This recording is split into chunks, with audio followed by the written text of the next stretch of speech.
Hi hello welcome to బండిడ family రుచులకి స్వాగతం సుస్వాగతం. ఈరోజు మన వీడియోలో ములక్కాడ నువ్వుల పొడి కూరని ఎలా ప్రిపేర్ చేసుకోవాలో చూద్దామండి. మరి దానికన్నా చూసే ముందు మన ఛానల్ ఎవరైనా కొత్తగా చూస్తున్నట్టయితే ప్లీజ్ సబ్స్క్రైబ్ చేసుకొని పక్కనే ఉన్న బెల్ ఐకాన్ కూడా క్లిక్ చేయండి. సో ఇది ఈ జనరేషన్ వాళ్ళకైతే అస్సలు తెలీదు, ఎందుకంటే ఇది అమ్మమ్మల కాలం నాటి రెసిపీ అనమాట. సో ఆ రెసిపీ మీతో షేర్ చేసుకుంటున్నాను.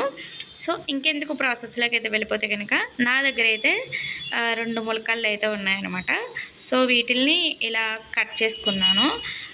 చిన్న ముక్కల కింద పైన పీచు లాంటిది తీసేసి ఆ తర్వాత ఇలాగా చిన్న చిన్న ముక్కల కింద అయితే కట్ చేసుకొని పెట్టుకున్నాను.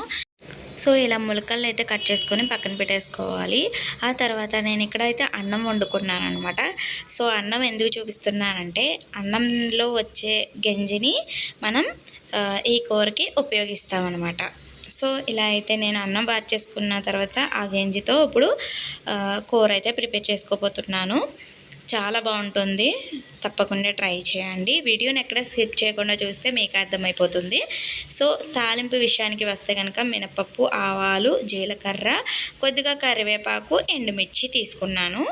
సో ముందుగా అయితే ఒక గిన్నె తీసుకొని అందులోకి ఒక 2 టేబుల్ స్పూన్ల ఆయిల్ వేసుకొని ఆ తర్వాత నేను పోపు దినుసులు చూపించాను కదా అవన్నీ వేసుకోవాలి. మినపప్పు, ఆవాలు, జీలకర్ర వేసుకున్న తర్వాత ఎండుమిర్చి, కరివేపాకును కూడా వేసుకొని ఒక్కసారి అలా కలిపేసుకున్న తర్వాత ఇప్పుడు మనం గంజి నీళ్ళు ఉన్నాయి కదా, సో ఆ వాటర్ని ఇందులోకి పోసేసుకోవాలన్నమాట. ఇక్కడ నేను 2 ములక్కాళ్ళతో అనేది చేస్తున్నాను కాబట్టి నేను 2 ములక్కాళ్ళకి ఎంత పడుతుందో గంజి వాటర్ అనేది అంత అయితే పోసుకున్నాను.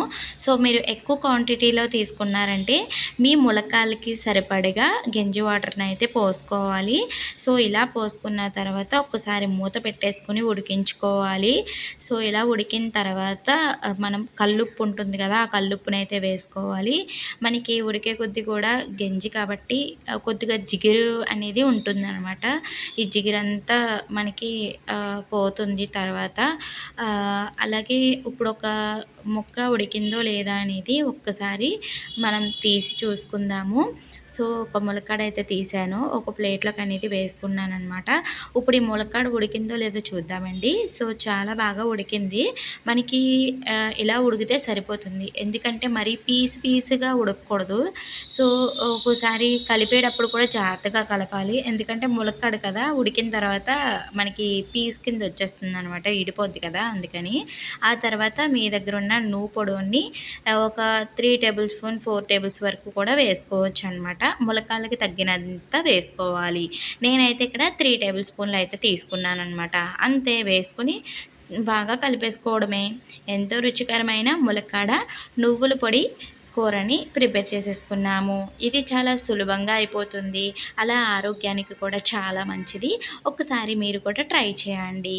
అమ్మమ్మల కాలం నాటి సాంప్రదాయం వంటకాలు మరెన్నో చూడాలనుకుంటే మన ఛానల్ని ఇప్పుడే సబ్స్క్రైబ్ చేసుకుంటే ఇలాంటి వీడియోస్ అన్నీ కూడా మీ ముందుకి ఎన్నో తీసుకొస్తాను.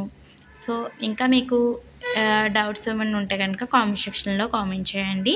ఈ వీడియో నచ్చితే కనుక లైక్ చేసి కామెంట్ చేసి షేర్ చేయండి. ఇంకా మీకు వెజిటేరియన్లో ఏమైనా రెసిపీస్ కావాలన్నా కామెంట్ సెక్షన్లో మెన్షన్ చేయండి, తప్పకుండా చేస్తాను.